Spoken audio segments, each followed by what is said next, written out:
নিজের অসুস্থ সন্তানকে মৃত্যুর মুখে ফেলে একজন বাবা কিভাবে পালিয়ে যেতে পারেন? এই বুকফাটা আর্তনাদ এখন মা রুনা আক্তারের।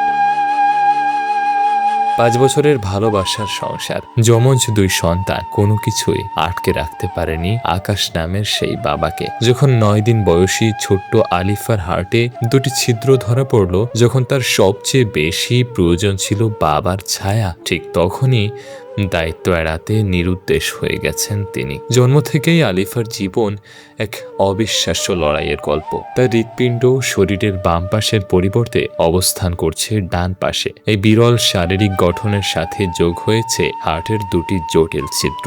শ্বাসকষ্ট আর নীল হয়ে যাওয়া শরীর নিয়ে প্রতিনিয়ত মৃত্যুর সাথে পাঞ্জা লড়ছে এই অবুঝ শিশুটি। আলিফার মা রুনা আক্তার কারখানায় কাজ করতেন, কিন্তু অসুস্থ সন্তানের দেখাশোনা করতে গিয়ে সেই চাকরিটাও আজ নেই। গাজীপুরে বাবার বাড়িতে আশ্রয় নিয়ে তিনি লড়ছেন এক অসম লড়াই। চিকিৎসার খরচ মেটাতে নিজের শেষ সম্বল গয়নাটুকু বিক্রি করে দিয়েছেন। ৫-৬ লাখ টাকা খরচ করেও পরিস্থিতির উন্নতি হয়নি। চিকিৎসকরা জানিয়েছেন আলিফাকে বাঁচাতে হলে দ্রুত দেশের বাইরে নিয়ে বড় ধরনের অস্ত্রোপচার প্রয়োজন, যার জন্য প্রয়োজন প্রায় ২৫ লাখ টাকা।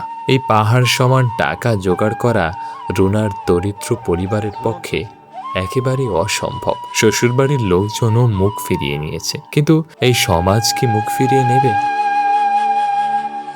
আজ একজন মা তার মেয়ের জীবন ভিক্ষা চাইছেন। আমাদের সামান্য একটু সহমর্মিতা আর সাহায্যই পারে আলিফাকে একটি নতুন জীবন দিতে। আমাদের সম্মিলিত প্রচেষ্টায় হয়তো আবারও হাসি ফুটবে এক নিঃস্ব মায়ের মুখে। আপনার সাধ্যমতো সাহায্য বা অন্তত পোস্টটি শেয়ার করে আলিফার পাশে দাঁড়ান।